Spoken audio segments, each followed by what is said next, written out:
ये है वैशाली जिला के अंदर आता है लालगंज विधानसभा। अब लालगंज विधानसभा की क्या खासियत रही है, और फिलहाल तो यहाँ बीजेपी का कब्जा है, लेकिन हाजीपुर लोकसभा वाली इस विधानसभा का मिजाज टटोलने की कोशिश करते हैं। रंजन जी, अगर लालगंज को आप स्कैन करते हैं, लालगंज के मिजाज को अगर जानने की कोशिश करते हैं तो क्या दिखता है? देखिए, जो लालगंज विधानसभा क्षेत्र है ये वैसे भी वीआईपी विधानसभा है, पार्टी वाली नहीं। यहाँ पर बड़े बड़े लोग जो है वो चुनाव लड़े हैं और इस बार जो है ये हॉट सीट भी रहने वाला है। क्यों, उस पर भी हम चर्चा करेंगे। लेकिन जो लालगंज विधानसभा क्षेत्र है वो वैशाली जिले में आता है और हाजीपुर लोकसभा के अंतर्गत एक विधानसभा सीट है। मतलब चिराग पासवान जहां से सांसद हैं और वहीं की ये एक सीट है। और जब लोकसभा का चुनाव हुआ था तो चिराग पासवान को जो है यहाँ 51,145 वोटों की बढ़त मिली थी। तो शानदार प्रदर्शन था उनका और इसी से अंदाजा लगाया जा सकता है कि उनकी पकड़ इस क्षेत्र में कितनी है। एक और दिलचस्प बात है, जब लालगंज को आप स्कैन कीजिएगा तो एक चीज जो दिखती है कि पिछले 3 चुनाव से यहां एनडीए ही चुनाव जीत रहा है। लेकिन दिलचस्प ये है कि हर बार पार्टी बदल जाती है। जैसे कभी एलजेपी जीत गया, कभी जो है बीजेपी जीत गई, कभी जेडीयू जीत गया, लेकिन रेगुलर नहीं जीता। लेकिन तीनों बार एनडीए फोल्डर ही यहां से चुनाव जीतने में कामयाब हुआ है। आखिरी 3 चुनाव की अगर हम बात कर रहे हैं नए परिसीमन के बाद। तो फिर जब आप लालगंज विधानसभा सीट को और आगे स्कैन करते हैं तो एक और चीज दिखती है, और वो ये है कि साल 2000 से यहां पर विजय कुमार शुक्ला यानी कि मुन्ना शुक्ला का प्रभाव स्पष्ट रूप से दिखता है। वो जीते या उनकी पत्नी जीते, जो 2000 से 2020 तक जो 6 चुनाव हुए हैं उसमें 3 बार मुन्ना शुक्ला इस सीट से विधायक चुने गए हैं और एक बार उनकी पत्नी अनु शुक्ला यहां से चुनावी मैदान में रही हैं। एक बार मुन्ना शुक्ला दूसरे स्थान पर रहे हैं और पिछली बार वो तीसरे स्थान पर थे। तो एक उनका इंपैक्ट भी साफ साफ इस सीट पर जो है वो दिखता है। अब हम इस सीट का थोड़ा सा इतिहास अगर देखें तो ये सीट, जब मैंने कहा कि ये एक वीआईपी सीट है, क्योंकि यहां से बड़े बड़े लोग चुनाव लड़ते रहे हैं और जीतते भी रहे हैं। आपको बताऊं कि बिहार के एक मुख्यमंत्री भी यहां से चुनाव लड़े हैं और 3 बार यहां से वो चुनाव जीते हैं। जी हां, मैं बातें कर रहा हूं दीप नारायण सिंह की, जो कि यहां से 3 बार लड़े और 3 बार उन्होंने जीत हासिल की, 1967, 1972 और 1977 में। श्री कृष्ण सिंह के बाद दीप नारायण सिंह ही बिहार के मुख्यमंत्री बने थे। हालांकि इनका कार्यकाल बहुत संक्षिप्त था, 17 दिनों तक जो है ये मुख्यमंत्री थे। और ये जो है ये बातें अगर आप देखिए तो ये 1 फरवरी 1961 से 18 फरवरी 1961 तक मुख्यमंत्री रहे थे।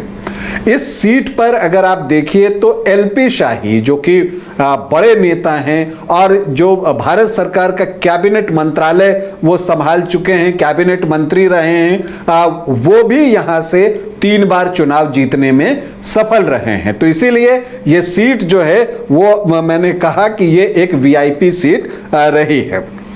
अब अगर हम इस सीट की बात करें तो अब तक जो लालगंज है उसने 20 विधायक चुने हैं। कुछ अवसरों पर 2-2 विधायक यहां से चुने गए हैं। 1952 में, 57 में, 1962 में 2-2 विधायक यहां से चुने गए हैं। तो जो 20 विधायक बने हैं उसमें किस पार्टी से कितने रहे हैं वो देखें तो यहां पर कांग्रेस से जो है 9 बार विधायक चुने गए हैं।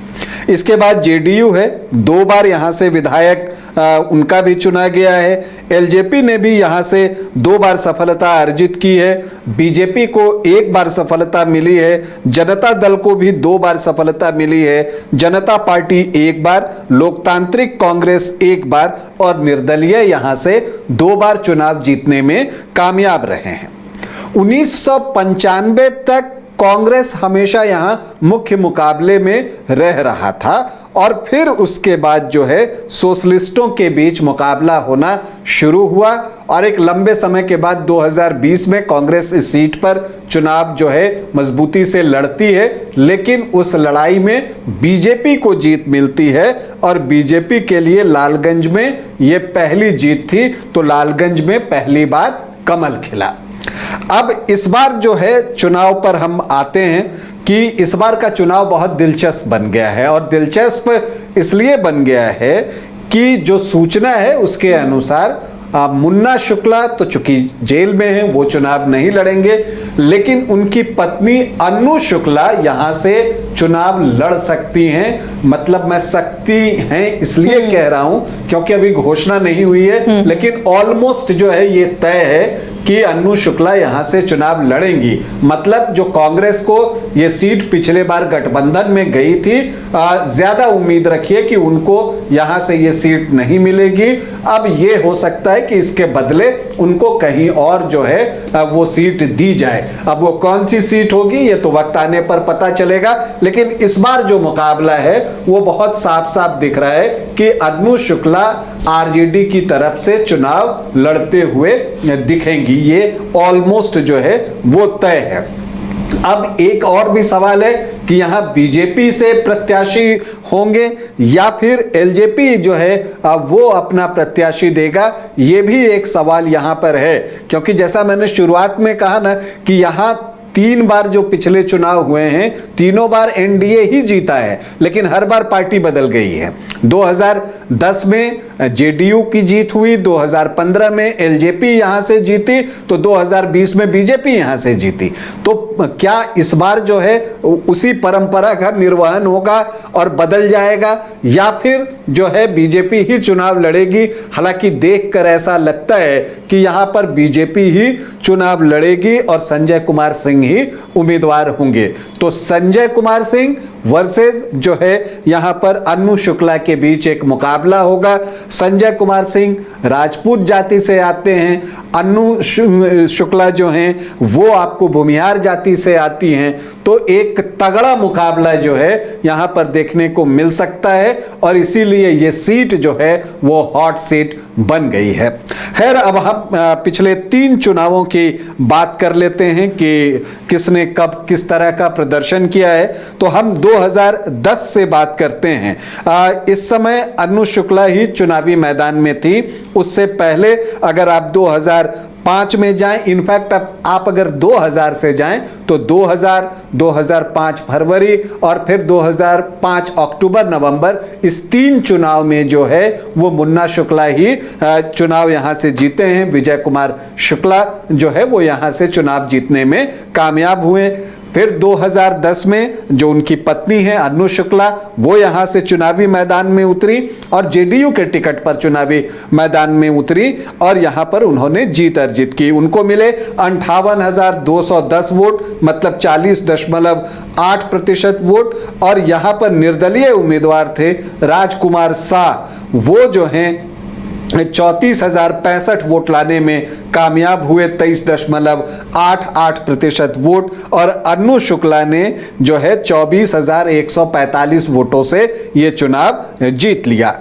लेकिन 2015 में जो है वो जेडीयू महागठबंधन में चला गया था, तो ये सीट जेडीयू को ही मिली। लेकिन इस बार अन्नू शुक्ला की जगह विजय कुमार शुक्ला, मतलब कि मुन्ना शुक्ला जो है वो चुनावी मैदान में जेडीयू की तरफ से उतरते हैं और इधर एनडीए में गठबंधन में यह सीट एलजेपी को दे दी जाती है। और राजकुमार शाह जो पिछला चुनाव निर्दलीय लड़े थे, वो एलजेपी के टिकट पर यहां से चुनावी मैदान में होते हैं और राजकुमार शाह को 80,842 वोट आते हैं, जबकि विजय कुमार शुक्ला, मुन्ना शुक्ला को 60,549 वोट आते हैं और राजकुमार शाह 20,293 वोटों से यह चुनाव जीत जाते हैं। राजकुमार शाह वैश्य वर्ग से आते हैं और लालगंज में वैश्य वोटर्स की संख्या अच्छी खासी है। राजपूत भी हैं, भूमिहार भी हैं, तो वैश्य वर्ग से भी अच्छी संख्या है यहाँ पर। इसके बाद फिर 2020 का चुनाव आता है। इस बार ये सीट जो है बीजेपी लड़ती है, चूंकि एलजेपी जो है वो एनडीए फोल्डर में था नहीं, लेकिन जहां जहां बीजेपी लड़ रही थी एलजेपी अपने कैंडिडेट नहीं दे रहा था, सिर्फ वो जेडीयू वाली सीट पर कैंडिडेट दे रहा था। लेकिन लालगंज वो सीट थी जहां पर जो है उन्होंने अपना प्रत्याशी दिया और राजकुमार शाह को चुनावी मैदान में उतारा, और ये उनका बनता भी था क्योंकि राजकुमार शाह सिटिंग एमएलए थे, तो उनको तो टिकट मिलना ही था, तो वो चुनावी मैदान में उतरते हैं। और जो 2020 का चुनाव हुआ वो चतुष्कोणीय हुआ, 4 कोणों में जो है चुनाव बट गया, और यहां पर जो संजय कुमार सिंह हैं बीजेपी के, उनको 70,750 वोट मिले, 36.9 मतलब 37% के आसपास वोट। और दूसरी तरफ कांग्रेस ने तगड़ा उम्मीदवार दिया था, राकेश कुमार सिंह, वो भी जो है राजपूत कैंडिडेट से हैं। राकेश कुमार सिंह को लोग पप्पू सिंह के भी नाम से जानते हैं, और जो बिहार विभूति अनुग्रह नारायण सिन्हा हैं उनके प्रपौत्र हैं, तो उस लिहाज से भी इनका कद ऊंचा था और इन्होंने जमकर चुनाव लड़ा था। लेकिन उनको 23.2% वोट आए, 44,451 वोट आए। और जो मुन्ना शुक्ला हैं, विजय शुक्ला, वो यहां से निर्दलीय ताल ठोक देते हैं, और निर्दलीय लड़ते हुए भी उनको 27,460 वोट आते हैं, मतलब 14.3% वोट। और जो एलजेपी के उम्मीदवार थे राजकुमार शाह, वो चौथी पोजीशन पर रहे, उनको 11,000 से ज्यादा वोट आए, 5.9%, मतलब कि 6% के आसपास। तो संजय कुमार सिंह 26,299 वोटों से यहां चुनाव जीतने में सफल रहे हैं। तो अब जो संभावित दावेदारों की बात होती है उसमें तो पहली चर्चा यही होती है कि बीजेपी और एलजेपी में कौन, तो दिखता ऐसा है कि शायद बीजेपी ही यहां से चुनाव लड़े। और जो संजय कुमार सिंह हैं, जो बीजेपी के विधायक हैं, फायर ब्रांड नेता माने जाते हैं और मुखरता से अपनी बातों को रखते हैं, यहाँ तक कि सदन के अंदर भी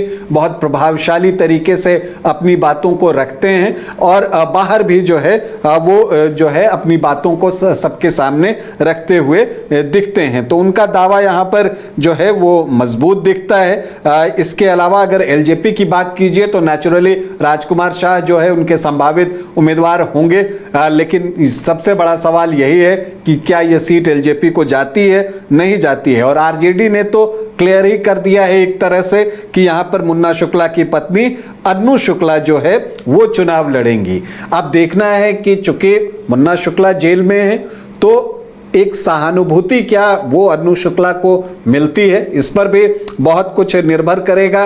वो चुनाव प्रचार कर रही हैं, जोर शोर से कर रही हैं, क्षेत्र का भ्रमण कर रही हैं, अपनी जाति के लोगों से मिल रही हैं, बाकी लोगों से भी मिल रही हैं, तो उनकी तरफ से प्रयास किया जा रहा है। लेकिन बड़ा सवाल है कि पिछले बार जो बड़े कैंडिडेट थे राकेश कुमार सिंह, पप्पू सिंह, अनुग्रह बाबू के प्रपौत्र, वो क्या करेंगे।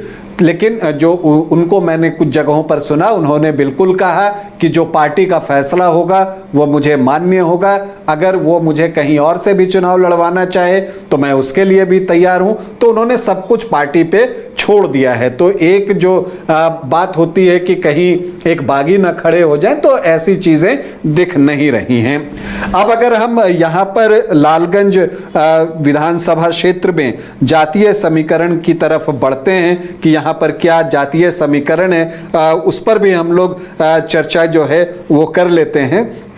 तो देखिए यहाँ पर जो एक चीज दिखती है कि किसी एक जाति के पास इतने ज्यादा वोट नहीं है कि वो अकेले अपने प्रत्याशी को निकाल कर ले जाए, या दो जातियां जैसे कहीं पर एमओआई बन जाता है, तो वैसा भी कुछ नहीं है कि वो केवल दो जातियां मिलकर किसी को जीत दिला दें। यहाँ पर आपको एक जातियों का अलाइनमेंट करना होगा, और जो बेहतर तरीके से अपने पक्ष में जातियों का अलाइनमेंट कर लेगा जीत उसी की होगी।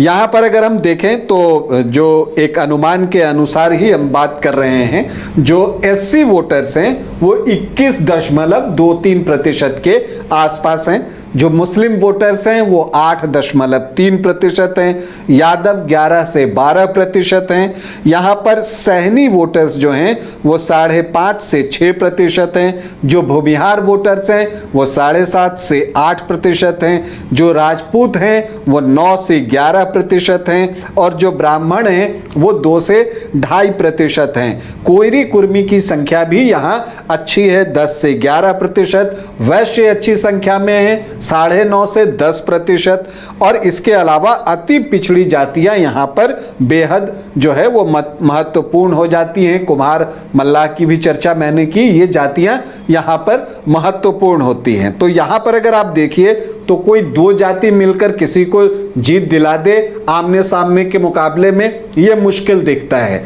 हाँ, तो यहाँ पर आपको कई जातियों को अपने साथ जोड़कर वो समीकरण बनाना होगा। अब इसे जो बेहतर तरीके से कर पाएगा जीत उसे मिल जाएगी, लेकिन जो यहाँ का मुकाबला होगा वो कांटे का मुकाबला होगा, इस बात से इनकार नहीं किया जा सकता। और जो मुकाबला होगा, जैसा मैंने कहा कि ये हॉट सीट है, उसी तरह से यहाँ पर चुनाव प्रचार भी होंगे और यहाँ पर प्रत्याशी उसी तरह से दम भी लगाएंगे, क्योंकि सारे प्रत्याशी दमदार हैं।